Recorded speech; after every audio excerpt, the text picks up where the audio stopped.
Hey everybody, welcome back to another episode of Redneck Racing.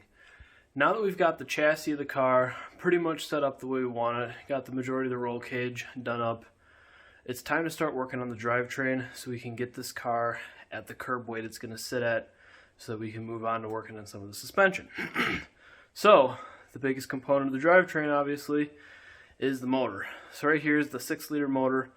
I think I posted a video a while back right after I picked it up. And now we're going to start working on it, take it apart, take a look at what it looks like on the inside. So far, from what I can see, it looks really good. And then just put a camshaft in it, basically, is all we're doing.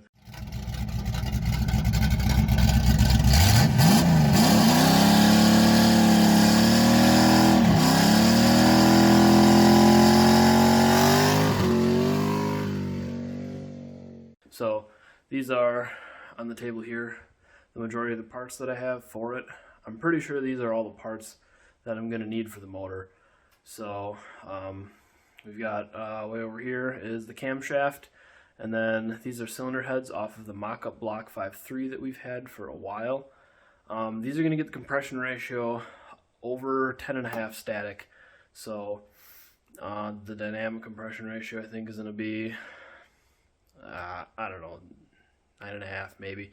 Doesn't really matter in the long run, because if I need to put race gas in it, I'll put race gas in it. So, and then I've got an assortment of gaskets over here that I've either extra gaskets that Peter didn't use, or the camshaft kit came with this timing chain cover gasket. So the camshaft that we got for it is a Brian Tooley Racing Stage 2 single turbo cam.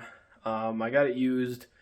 It was a pretty good deal for what I got for it. The guy was selling the whole kit with the cam and the valve springs. We have there's a box of valve springs right there. He was selling the whole thing for $500, and so really now all I need for the motor is lifters and push rods. So I'll order a set of lifters, and then after that, then we can measure push rod length and get that all sorted out. So I think for right now I'm just gonna crack off the bearings, just the caps of the bearings in the block right here, and just take a look at it. I don't even know if I need to replace bearings in it. I don't know how many miles the motor had on it. We'll take a look at them, see what the bearings look like, and if we can reuse them, I think that's probably what I'm gonna do, because if I don't need to take the bottom end apart, I won't. So here's the this is the cam that I got. You can kind of see a little bit of what the specs are. It's 226, 231 duration. So I think intake is probably on top. 226 intake duration, 356 lift. So that's lift at the lobe. So then multiply that by 1.7. I'm pretty sure that comes out to like 600 and I don't know. It should be just over 600 thousandths of lift on both of them. 356, 352, and then 226, 231 on the duration, 113 lobe separation angle, and then 4 degrees ground in advance. So I believe this cam has like 2 degrees of overlap in it, which doesn't really matter for turbos. I know a lot of people really like a really low duration or a low overlap for turbo cams.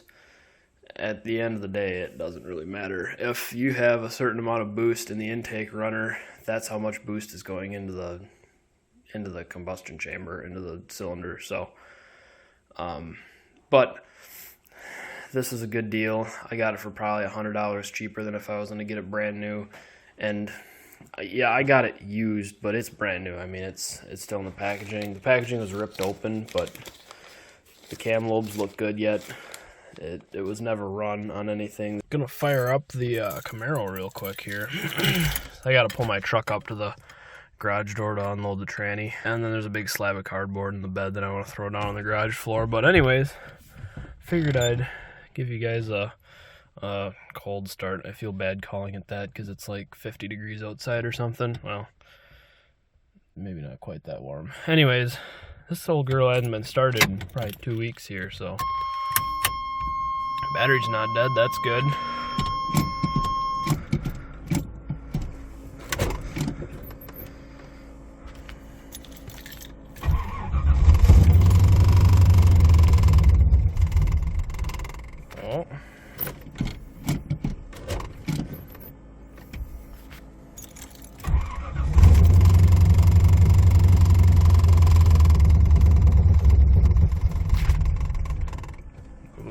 maybe?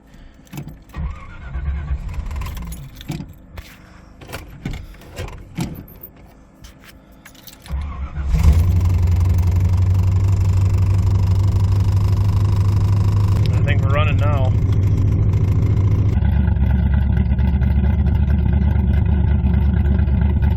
So I'm just starting to take the oil pan off, and well, first of all, I'm on myself into a bit of a predicament. I forgot that I only had one bolt in this thing holding it up, and as soon as I tried to spin it, the whole thing started falling off, and I managed to quick slide another bolt in there, and basically it's just stuck on this angle now.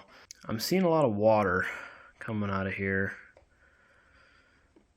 I'm not exactly sure what that means. Hopefully stuff is still alright in there.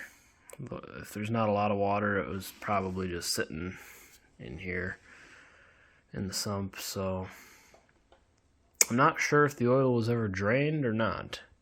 If it's just a little bit of water and the rest is, there's just all still oil in there, it'll be fine. Okay, well, got the oil pan off. There was a little bit of oil still in it. There was a little bit of water in there, but it doesn't seem like it was water. That was just like a whole bunch of water hanging out in there.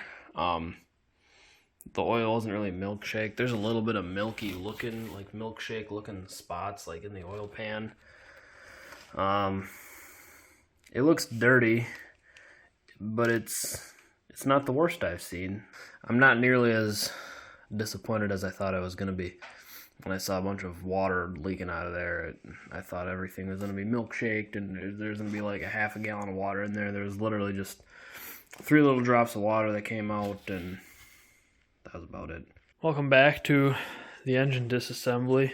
I'm not entirely sure where everything left off last time. I think at one point I was debating whether or not I was going to leave the entire short block just the way it was and not take anything apart. I decided that I at least want to put new bearings in it and hold the cylinders.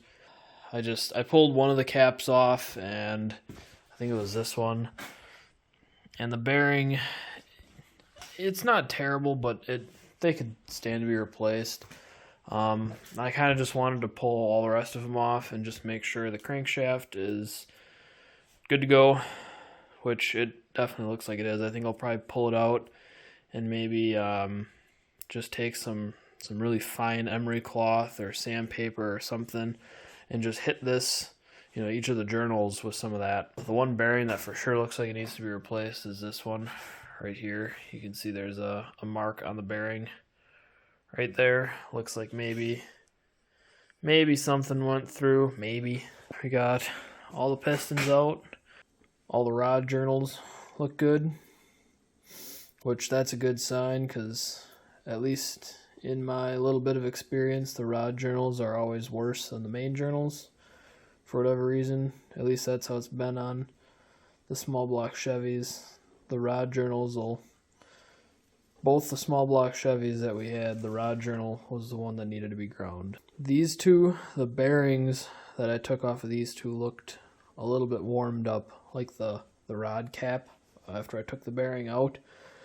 Where the bearing sits inside of the rod cap looked like it had been heated pretty good at one point, both of them. The bearing looked fine. It just looked like the cap got hot. I'm just going to ignore it. At least for right now, this motor is not going to see a whole lot of extremes, I guess. So we're just going to put everything back together with some new bearings and some new gaskets and call it good enough for now. We're down to completely bare block now, pretty much. There's a couple, I gotta take some of these sensors out before I take it to go get power washed. I'll probably just take it to the DIY power washer and blast it off. So I just gotta take out, there's a crank position sensor, cam position sensor, oil pressure sensor, and then these knock sensors. Crankshaft is out, camshaft is out. The crankshaft looks pretty good. I think this rod journal was probably the worst. It probably could stand to be ground. but I'm just gonna pretend I didn't see that and just kind of polish it up myself. Yeah, other than that, stuff looks really good. The cylinders just look fantastic on this. It's so much better than that 5.3. All the lifters came out. I got all these out with my fingers. Some of them just started falling out when I took the trays out, pulled the trays out, and then lifters just started falling out the bottom. So that's good. That means all the lifter bores are nice and clean. They could be better. I suppose they could also be worse. I guess I'm not going to worry about it too much. This one's pretty bad back here. Cam bearings are just going to wind up staying in there because we're going to see what happens if we put this thing together without taking anything to the machine shop. So the crank is not getting professionally ground or polished. Cam bearings are not getting professionally installed. We're just going to see how far that takes us.